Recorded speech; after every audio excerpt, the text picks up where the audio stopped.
All right. Thank you everyone for attending tonight. My name is Will Stafford. I'm the AmeriCorps Direct member with Cooking Matters at the Arkansas Hunger Relief Alliance. We're very excited to be partnering with CALS tonight to bring y'all some more virtual programming. Today our topic will be Money Saver Alert. Let's talk about wasted food. If you like puns, I know I do, so that was kind of fun. Some of our expectations, please participate by chat or with video/audio. It's not required that you have your video or audio on, but we will have a couple of questions throughout the presentation, and we would love for y'all to participate as much as possible. I'm only 23 years old, so I know that most of y'all are probably going to have a lot more experience in the kitchen than I do. So feel free to comment any struggles that you have, successes that you have, any tips, comments, questions, whatever it is. Please join in. And then also, if everyone wants to just send in their name and where you're joining us from, that would be great, so we get to know a little bit better who's all with us tonight. So some of the things that we will talk about today are discussing how to use all the food that we have or have access to. Also discussing how to save foods that you can't use right away, and also discussing how to limit food waste with children while still introducing new foods. So with every Cooking Matters presentation, we usually start with this image of my plate. I know usually when I think of like nutrition and the types of food that I'm supposed to be taking in, and you think of the food diagram or the food pyramid. However, I think that's kind of hard to interpret sometimes. So I think the My Plate image is a very good tool to fully understand what like portions of different types of foods we should be taking in. So if you notice by this picture for My Plate, fruits and vegetables are about half of what we should be eating. And then also protein and grains make up that other half. But again, this is just a great representation of, trying to make sure we're taking in a variety of different foods to make sure we're getting all the nutrients that our body needs. So some of our first questions, if everyone would please share what foods are currently in your fridge, freezer, and or pantry that you aren't using, what foods always go bad before you use them, and what makes it hard to use or choose these foods. And as y'all are typing in your answers, I will go to the next screen. So yeah, how much money do you think is lost with the food you waste or don't select? Here's a couple of examples. If you have 2 apples that went bad, you lose $2, a head of broccoli, $3, and then a gallon of milk that expired, $3. It's important to, really take into account and realize that the most expensive food is the food that we have to throw away. Because we're purchasing that food and then it just goes bad and we had no use for it at all. So I'm curious though to hear if any of y'all have some of ideas of some different foods that maybe commonly you have to throw away and how much money you think you're losing, or also like in total, how much in a week do you say that you have to throw away? Jasmine, do we have anything going on in the chats? Yeah, so Nathan's saying that he's got lots of dry goods in the cabinet, but produce tends to not get used. And Mark has some limes that are going south. Yeah, for sure. Fruits and vegetables are always going to be one of the most common things. Luckily, we have a lot of ways that we think that you can cut down on throwing those away, which we'll get into later. And someone on Facebook said that they use all of their food. So if that person has any tips for how the rest of us can use all of our food, please let us know. Please. I've know like in the last week I had to throw away asparagus and spinach, and I just know it always makes me feel very guilty whenever I have to throw away food. So yeah, what we're going to be talking about today is trying to maximize the food that we have already available to us, so we don't have to spend more, and also can avoid that guilt of throwing away food that was once good. So I have a recipe. I thought that this was great for the holidays. So yeah, I will play this and then I will talk about it after.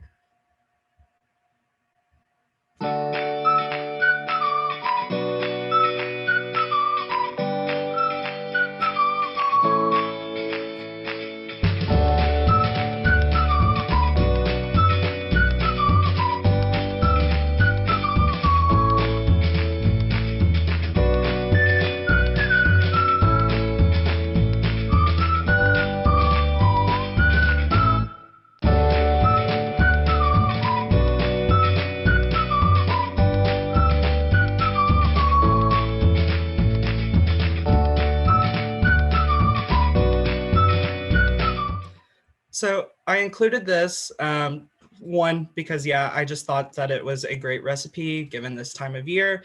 And also something that stood out to me on this recipe was that it called for yogurt. I know yogurt is something commonly that we have to throw out in my household. And I never really thought to include yogurt in a muffin recipe before this. So yeah, this was just a good example of maybe starting to think of some ways that we could use foods for things that we might not think of at first.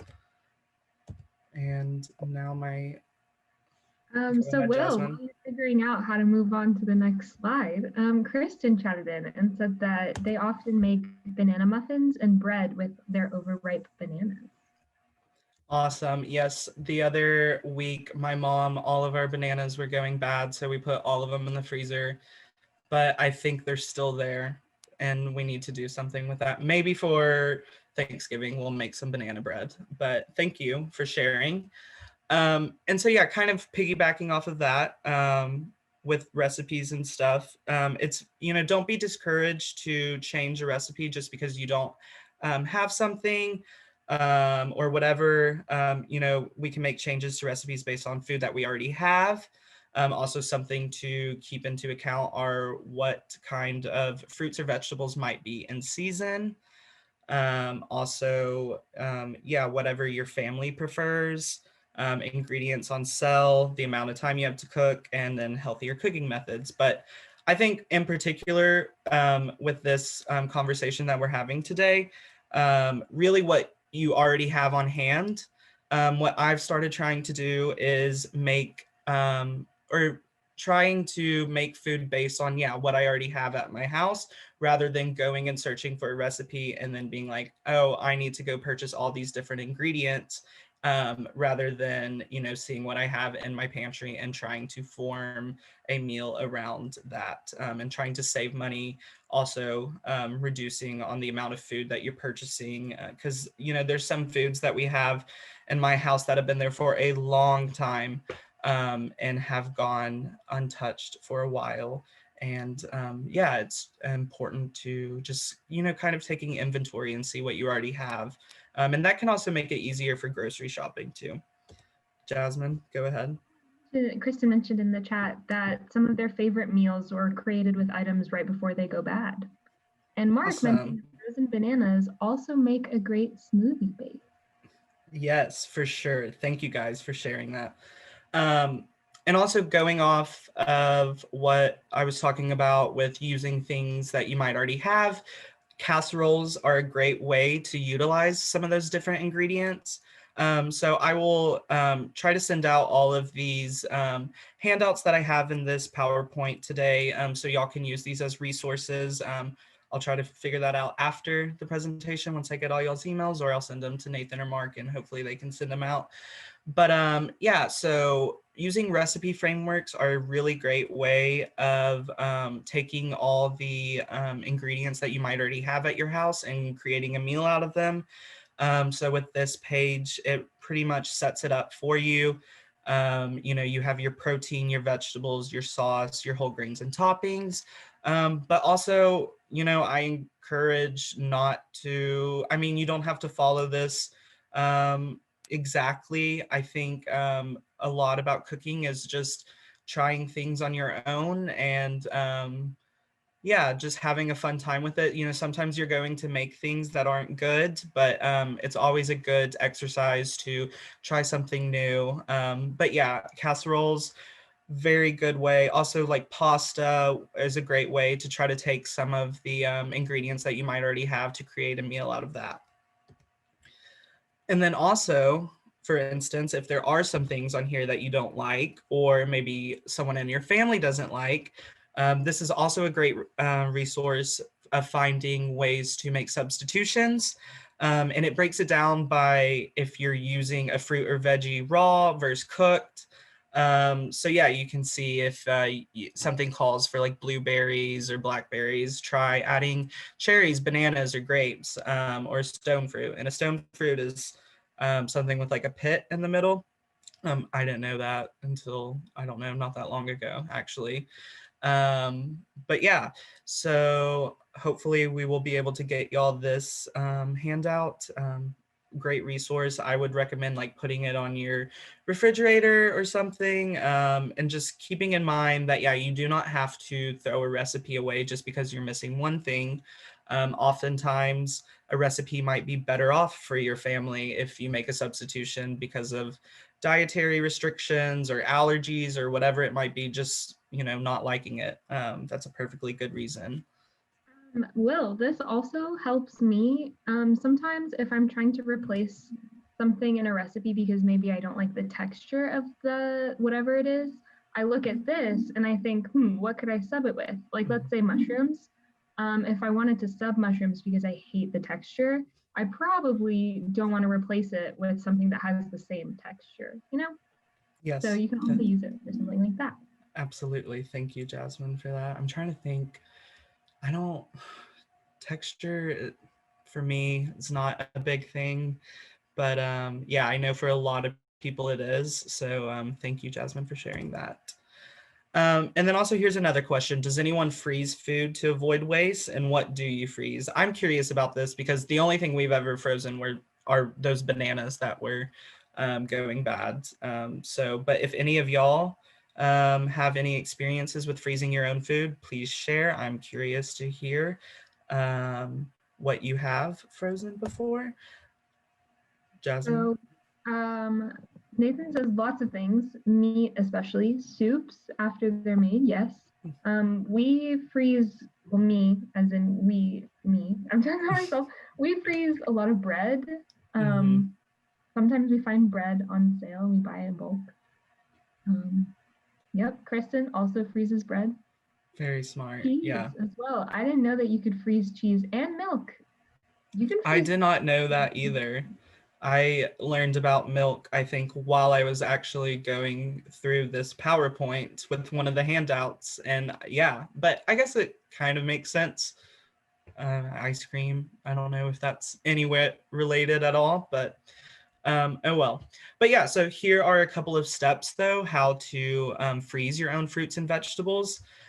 So before you do that, you're going to want to rinse them and then pat them dry, and then chop them into pieces if you want. And then for vegetables, you're actually going to want to briefly cook them in boiling water, and this is what's called blanching. But for fruits, that's not necessary. And then yeah, make sure, like, I would assume after once pulling them out of the boiling water that you would probably want to pat those dry then, you could not freeze them while they're still wet. And then place in a single layer on a baking sheet and freeze. And then once they're fully frozen, you can transfer them into a larger freezer safe bag. And so here is another awesome resource where it kind of breaks down how to freeze any fruit or vegetable. If you notice, like, the blanching time is not very long. So, it's not going to be a whole day project if you're having to, well, obviously not a whole day project, but 2 to 3 minutes of placing it into boiling water is not that bad. But yeah, this is a great resource if there is anything that you're curious about, knowing the best way to freeze them. This should show you exactly how to with the prep steps and if you need to blanch. Yeah, and in the grand scheme of things, just adding on to what you said, Will, like those 2 to 3 minutes might seem like a lot in the moment because we're kind of rushed and busy. But in the long run, if it means that, we didn't waste all of these veggies that we just bought because we could freeze them and save them for later and they don't go bad, you're saving a lot of money. Mm-hmm. So, Absolutely. And also, I wanted to add to, I forgot to mention this.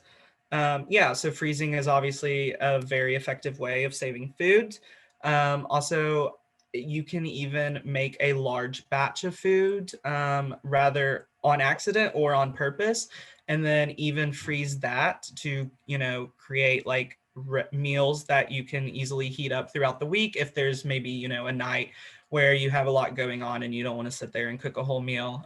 So yeah, maybe at the beginning of the week you make a big, I don't know, casserole or something, whatever, and then yeah, freeze it. And although you can also refrigerate it if you're gonna eat it pretty soon, but yeah, again, just reiterating that freezing is a really good way to keep our foods um, edible for longer, and saving money that way.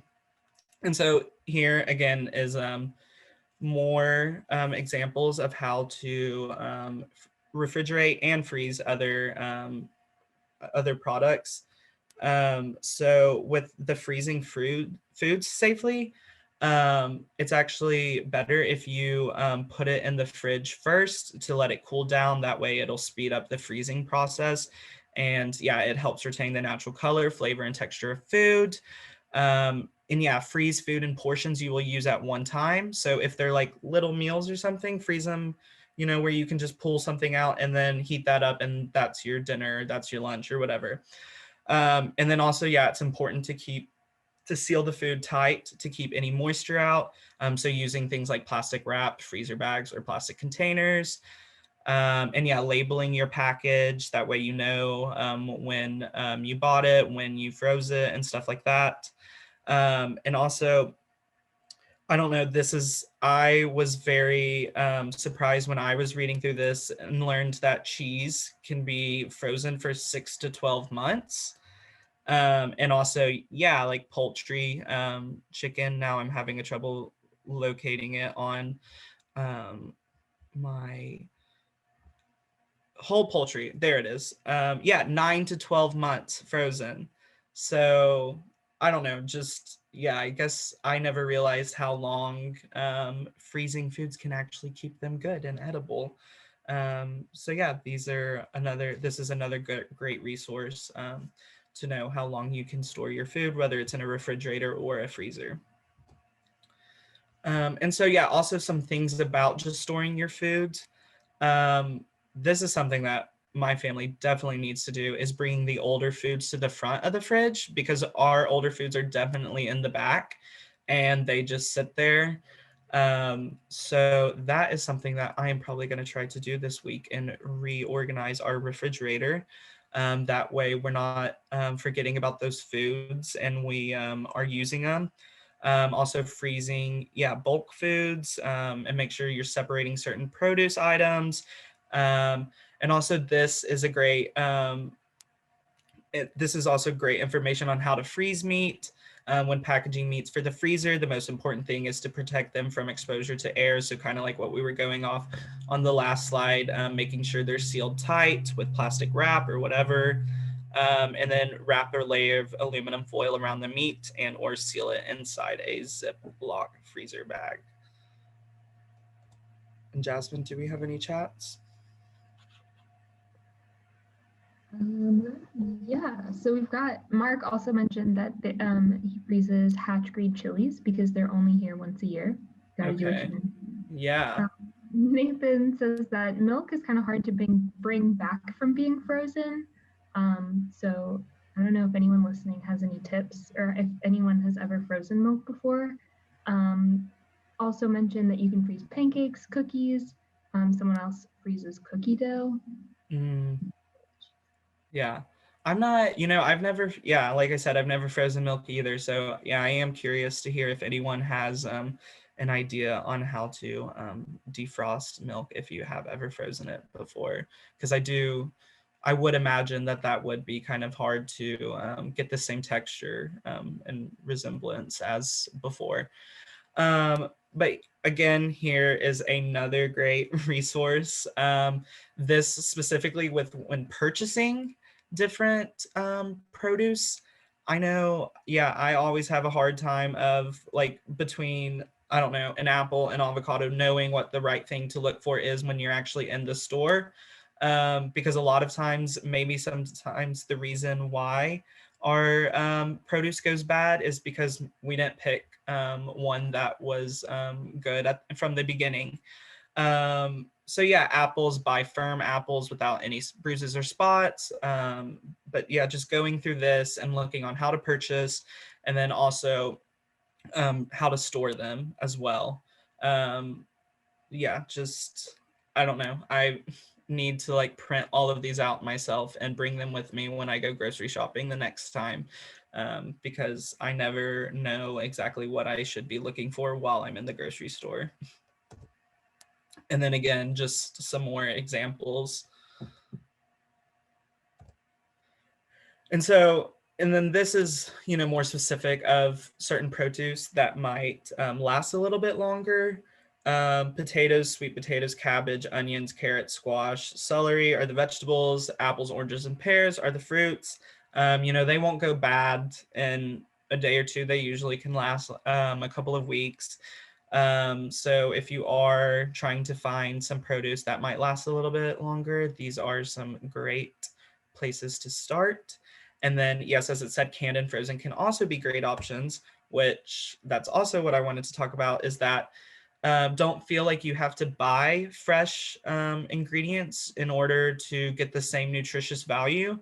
Canned and frozen vegetables and fruits can actually be just as nutritious. But something to be looking for is with fruits, canned and frozen fruits, is checking to see how much added sugar they have. Because a lot of times, producers will, add extra salt, extra sugar just to make their product taste better, as opposed to a fresh produce. And then, with vegetables, it's going to mostly come in the form of salt. So, if you're looking at buying frozen fruits or frozen fruits or canned fruits, look for added sugars. With vegetables, canned or frozen, look for added sodium. And also, Well, go ahead, Jasmine. But if you do find a can of veggies that has a lot of salt added to them, all you have to do is rinse off the veggies, and then you're good. Yeah, because a lot of that sodium is being stored in that liquid in the can. So as Jasmine said, you can drain that and then rinse it off, and that'll take a lot of that salt off. But I know every once in a while I like something a little bit saltier, so don't feel like you, I don't know, always have to do that. But yeah. So some more questions are: is kids wasted food a problem at your house? And what tips do you have to cut down on that waste? So some of the few suggestions that we have are, when you're trying to get a kid to eat new foods, start with small portions. A taste of something is only about a size of a little pea. Technically you don't need any more of that for a kid or anyone really to know what something tastes like. And also, it's just a reminder that a lot of studies have shown that it can take up to 15 times of trying something before your taste buds adapt to it.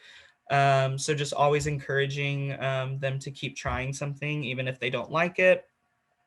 Also with fruits and veggies, if you're trying to get them to eat certain fruits and veggies, frozen fruits and veggies, canned fruits and, well, frozen in particular, actually, because if you try it and they don't like it, you can just put that bag back in the freezer, and that food will still stay good, and use it for a later date. Also, another suggestion is letting kids actually serve themselves. If they tend to overserve themselves, you can just give them smaller plates or smaller spoons, but usually they're going to serve themselves the amount that they might foresee themselves eating. And also there's really, I know my parents always told me, we want you to have a clean plate when I was little, and I never really thought about that, but it actually can make kids not want to eat the food that's on their plate if they feel like they have to eat it all. And it can kind of override their internal hunger signals, so that they, keep eating even when their body is telling them that they might not want any more food. But if anyone else has any comments on trying to get kids to eat certain foods or food waste with kids, I'm interested in hearing. So Kristen mentioned that their dogs get to eat whatever the kids don't. So maybe to cut down on food waste from the kids, you have to get a dog. Absolutely. I love that, though. We feed some of our dogs some of our leftovers too. Usually like meat, but go ahead, Jasmine. No, Kristen also mentioned that instead of like happy plate, because it's clean, they do number of bites. So for example, the picky 7-year-old has to eat 7 bites before she can be done. So that way Awesome. you make sure that your kid has actually eaten something, but maybe not to the point where it's too much for them. Yeah, absolutely. Thank you for sharing. Um, and so then, yeah, another resource here, stretching your ingredients. Kind of when I, at the beginning, was talking about, you know, building recipes maybe around some of the foods that you already have. This is a great thing to come back to, looking at, say you have a lot of bread, make bread pudding, French toast, stuffing, or even croutons. You can make your own croutons. And I know that seems like maybe extra work for something as simple as croutons, but when you do this like a lot with different items that you might already have, you're going to save a lot of money. So that's something to think about. And then, yes, leftovers, using leftover food or whatever to make casseroles, pasta dinner, stir fry soups, or salads. Those things are very easy to get or to put together with just kind of like, a hodgepodge of different ingredients that you might already have. And I also wanted to share this website, SaveTheFood.com, which you can actually go in and find recipes with food that you might have laying around that are about to go bad. And it will help you with a lot of recipe ideas. So this is something for everyone to go explore. So yeah, today's top tips that we went through today is the most expensive food is the food we waste. Plan to use all the ingredients you have access to.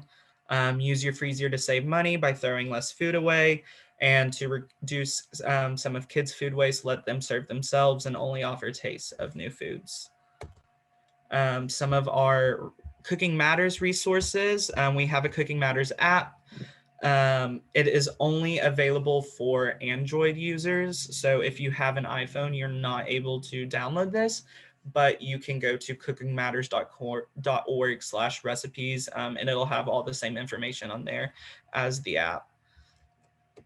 And then also we have a Cooking Matters Facebook page. There's the Cooking Matters National page, which I think is probably just titled Cooking Matters. And then there is Cooking Matters Arkansas, which is me and Jasmine and our staff here in Little Rock at the Arkansas Hunger Relief Alliance. We're always posting recipe ideas and stuff. So it's just, a great way to get some more resources, especially if you're just scrolling through social media.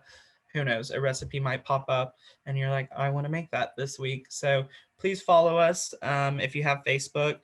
Also, we have a couple of books at cookingmatters.org, Cooking Matters at Home.